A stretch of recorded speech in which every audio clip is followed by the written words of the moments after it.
ओम श्री साईराम. मी प्रियांका. आज आपण एका अशा प्राचीन आणि शक्तिशाली स्तोत्राबद्दल बोलणार आहोत, ज्याने लाखो लोकांच्या जीवनात चमत्कार घडवले आहेत. विष्णू सहस्रनाम हे फक्त जप नाही किंवा हे फक्त नाम नाही, तर जीवनातील सर्व समस्या दूर करणारी एक जादुई कुंजी आहे. महाभारतातील भीष्म पितामहांनी युधिष्ठिर राजाला सांगितलेल्या या स्तोत्रात भगवान विष्णूंच्या 1000 नावांचा समावेश आहे. प्रत्येक नाव हे एका गुणधर्माचे प्रतिनिधित्व करते, जसे की रक्षण करता, पालन करता आणि जगाचा अधिपती. हे नाव जपताना तुम्हाला वाटेल की स्वतः भगवान विष्णू तुमच्या सोबत आहेत, तुमचे संरक्षण करीत आहेत. विष्णू सहस्रनामाचे पठण हे तुमच्या जीवनातील ग्रहदोष, शत्रूंचा त्रास, वास्तुदोष, पितृदोष आणि अगदी स्वभावातील दोष दूर करण्याचे एक प्रभावी साधन आहे. विघ्न आणि संकटे तर आपोआप दूर पडतात, कारण हे स्तोत्र सकारात्मक ऊर्जा निर्माण करते. तुम्ही कधी विचार केला आहे का, एखाद्या साध्या जपाने तुमचे संपूर्ण जीवन कसे बदलू शकते? चला, या स्तोत्राचे फायदे आणि पद्धती सविस्तर जाणून घेऊया. मी यात काही प्राचीन शास्त्रातील उल्लेख, आधुनिक अनुभव आणि व्यावहारिक टिप्स जोडले आहेत, जेणेकरून तुमचा हा अनुभव अधिक रोचक आणि उपयुक्त होईल. पितरांना सद्गती मिळवण्यासाठी बुधवारचा अभ्यास. प्रत्येक बुधवारी विष्णू सहस्रनामाचे 4 वेळा पठण करा. यामुळे तुमच्या पूर्वजांना सद्गती मिळते आणि त्यांचा आशीर्वाद तुम्हाला प्राप्त होतो. पितृदोष दूर होऊन कुटुंबात शांती आणि एकता येते. प्राचीन ग्रंथानुसार पितरांच्या आत्म्यांना शांती मिळाल्याने वर्तमान जीवनात समृद्धी येते. उदाहरणार्थ, अनेक लोक सांगतात की हा अभ्यास सुरू केल्यानंतर त्यांच्या घरातील कलह संपले आणि आर्थिक स्थिरता आली. सकाळी उठून प्रथम स्नान करून शांत ठिकाणी बसून हे जप करा. उच्चार स्पष्ट ठेवा, जेणेकरून ऊर्जा योग्य प्रकारे प्रवाहित होईल. प्रारब्ध नष्ट करण्यासाठी सलग 6 महिन्यांचा नियम.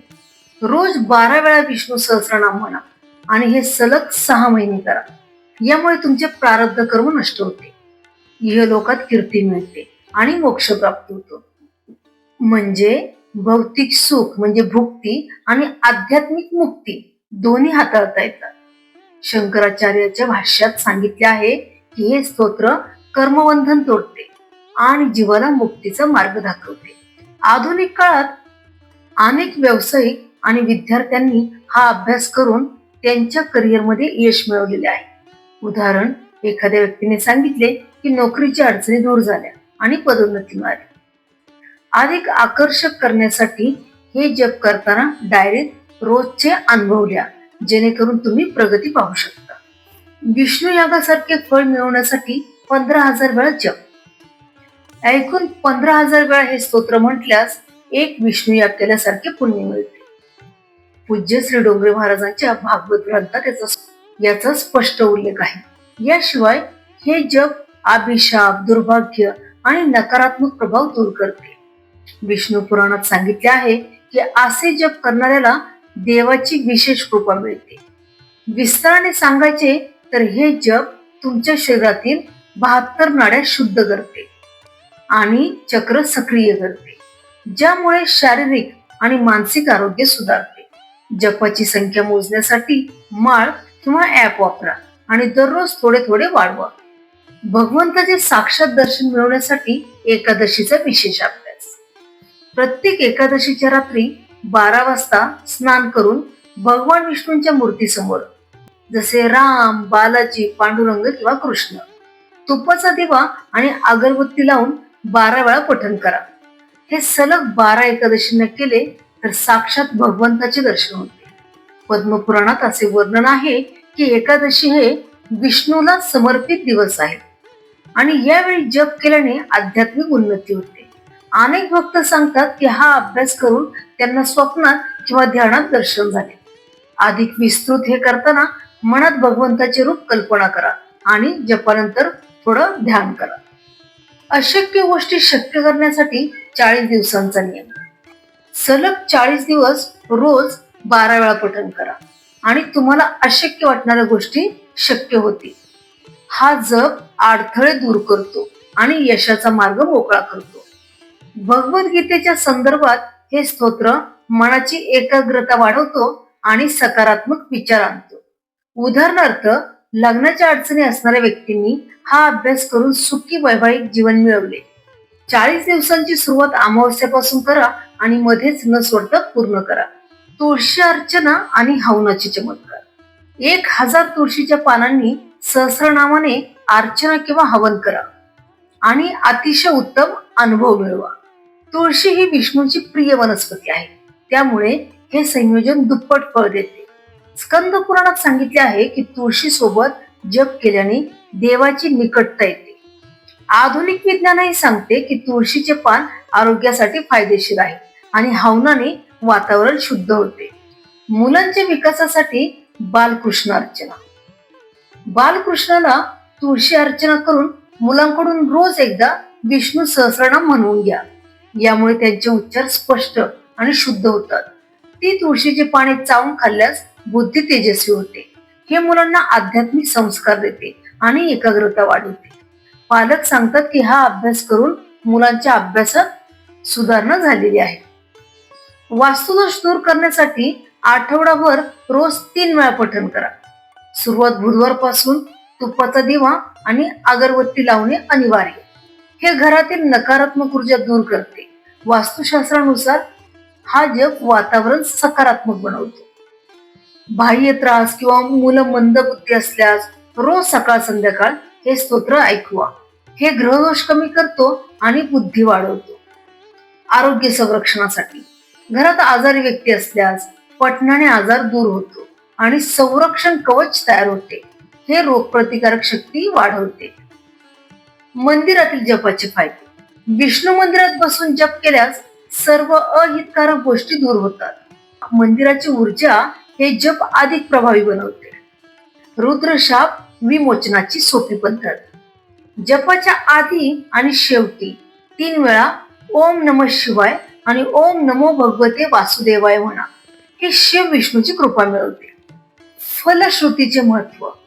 फलश्रुतीत सांगितले आहे की हे जप सर्व दान आणि पूजनासारखे फळ देते. जीवनातील इच्छा पूर्ण होतात. याशिवाय विष्णू सहस्रनामाचे आणखीन फायदे. हे नकारात्मक ग्रह जसे शनी राहू कमी करते. आर्थिक समृद्धी आणते. स्मृतिशक्ती वाढवते. या जपाबद्दल व्यासमुनी सांगतात की हे संसारातील दुःखावर रामबाण औषध आहे. जप करताना शुद्ध उच्चार, ध्यान आणि विश्वास महत्वाचा. अनेक संतांनी जसे की तुकाराम महाराज यांनी सुद्धा याचा उल्लेख केलेला आहे. शेवटी हे स्तोत्र तुमचे जीवन बदलू शकते. विष्णू सहस्रनाम हे एक प्राचीन आणि शक्तिशाली स्तोत्र आहे, जे महाभारताच्या अनुशासन पर्वात आहे.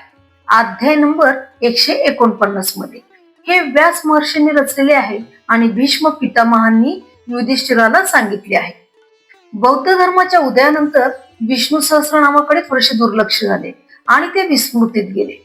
त्यानंतर शंकराचार्यांनी याला पुनर्जीवित केले आणि त्यावर त्यांनी शंकर भाष्य लिहिले, ज्यामुळे हे स्तोत्र पुन्हा लोकप्रिय झाले. हे स्तोत्र सर्वांसाठी आहे. सर्व धर्म, जाती आणि श्रद्धा असलेल्या लोकांसाठी हे स्तोत्र आहे. शिर्डी साईबाबा हे सर्व धर्माचे आहेत, त्यामुळे ते सर्वांना विष्णू सहस्रनाम पठणाची शिफारस करत असत. हे स्तोत्र कोणत्याही संप्रदायाला नाकारत नाही. संस्कृत मध्ये सहस्रनाम हे एक कठीण पण उत्कृष्ट साधन आहे. यात 1000 नावे आहेत, ज्यात प्रत्येक नाव एकमेकांना जोडलेले आहे. एक नाव काढले तर अर्थाची आणि व्याकरणाची साखळी तुटते. हा एक सतत विचार प्रवाह आहे, ज्यात संपूर्ण दर्शनशास्त्र सामावलेले आहे. व्यासांच्या प्रतिभेमुळे ही नावे क्रमबद्ध आहेत आणि ते जीवनातील सर्व समस्या सोडवतात. महाभारतामधील जी रचना आहे त्याच्यामध्ये महाभारतातील अनुशासन पर्वात 141 श्लोक आहेत. सुरुवातीचे 13 श्लोक देवतेचे आव्हान, मुख्य भागात 107 श्लोक 1000 नावे आणि शेवटी 22 श्लोक फलश्रुती. सहस्र म्हणजे 1000 किंवा अनंत संख्या.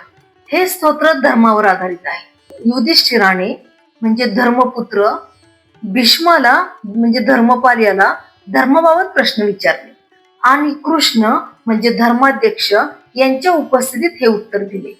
धर्म हे जीवनाचे सर्वोच्च उद्दिष्ट आहे. यज्ञ आणि धर्म एकच आहे. कोणतीही कृती त्यागासहित केली तर यज्ञ होते. मंत्र आणि उपासना आता प्रत्येक नाव हे एक मंत्र आहे. नियमित पठणाने मन शुद्ध होते, वासनांचा नाश होतो. चरक संहितेत सांगितले आहे की हे जप, ताप आणि असाध्य रोगांसाठी उपाय आहे. कादंबरीकर बाळाने सांगितले आहे की बाळंतिणीच्या खोलीत हे गायले तर प्रसूती सोपी तर होतेच, पण मुले देखील गुणवान होतात. शंकराचार्यांनी भज गोविंदम मध्ये सांगितले की गीता आणि सहस्रनाम गेयम म्हणजे गीता आणि विष्णू सहस्रनाम नेहमी गावे. त्यांनी हे स्तोत्र विस्मृतीतून बाहेर काढले आणि अद्वैत दृष्टीने भाष्य केले. बेंगलोरमध्ये साई स्पिरिच्युअल सेंटर मध्ये एक चमत्कार झाला. श्री राधाकृष्ण स्वामीजी, जे बी नरसिंह स्वामीजी यांचे शिष्य होते, यांनी साई स्पिरिच्युअल सेंटर नावाची एक संस्था बँगलोरमध्ये स्थापन केली. त्यांनी नेहमी विष्णू सहस्रनाम पठणाला प्रोत्साहन दिले. 1978 मध्ये मे महिन्यामध्ये एका पवित्र दिवशी त्यांनी साईबाबांची मूर्ती तिथे स्थापित केली. साईबाबांच्या मूर्तीचे डोळे सुरुवातीला बंद दिसत होते. स्वामीजींनी सांगितले की जेव्हा भक्तांनी विष्णू सहस्रनाम पठण केले आणि त्यांची पूजा केली, तेव्हा बाबांचे डोळे आता 30 ते 40 फूट अंतरावरूनही तेजस्वीपणे डोळे उघडलेले दिसतात.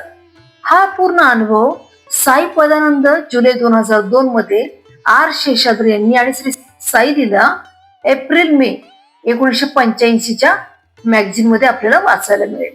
स्वामीजी म्हणत असत की श्री विष्णू सहस्रनाम पठण हे सर्व रोगांचे रामबाण औषध आहे. शंकराचार्य सांगतात, विष्णू हा फक्त वैष्णव देवता नाही, तर तोच परब्रह्म आहे. हे नाव ब्रह्माचे गुण, रूप आणि लीलांचे वर्णन करतात. हे सर्वात आकर्षक भाग म्हणजे शिव आणि विष्णू हे दोघं एकच आहेत. ज्या नावामध्ये शिवाचा उल्लेख आहे, जसे नाव नंबर 27 मध्ये शिव आहे, 38 नंबरवर शंभू नाव आहे, 114 नाव हे रुद्राचं आहे, रुद्र आहे. शंकराचार्य म्हणतात हे विष्णूचे गुण आहे. शिव म्हणजे जो सत्व, रजतम या 3 गुणांपासून प्रभावित होत नाही. ते कैवल्य उपनिषदाचा श्लोक सांगतात. ब्रह्मा आणि शिव दोघेही तोच आहे, म्हणजे शिव आणि विष्णू यांच्यात भेद नाही. ते एकच परमतत्वाचे 2 पैलू आहेत, म्हणजे पालन आणि संहार. आदिशंकराचार्यांनी हे स्तोत्र अद्वैत वेदांताच्या दृष्टीने भाष्य लिहिले. त्यांच्या मते हे 1000 नावे फक्त भक्तीचे नाहीत, तर परम ब्रह्माचे म्हणजे निर्गुण निराकार तत्वाचे वर्णन आहे. विष्णू सहस्रनाम हा केवळ 1000 नावांचा संग्रह नाही, तर तो भगवंतापर्यंत पोहोचण्याचा सर्वात सोपा आणि सुंदर मार्ग आहे. या पवित्र नामस्मरणाने आपले जीवन धन्य हो अशी प्रार्थना करते. ओम नमो भगवते श्री वासुदेवाय नमः. हा व्हिडिओ आवडला असेल तर नक्की लाईक करा, शेअर करा आणि सबस्क्राईब करायला विसरू नका. हरिओम तत्सत.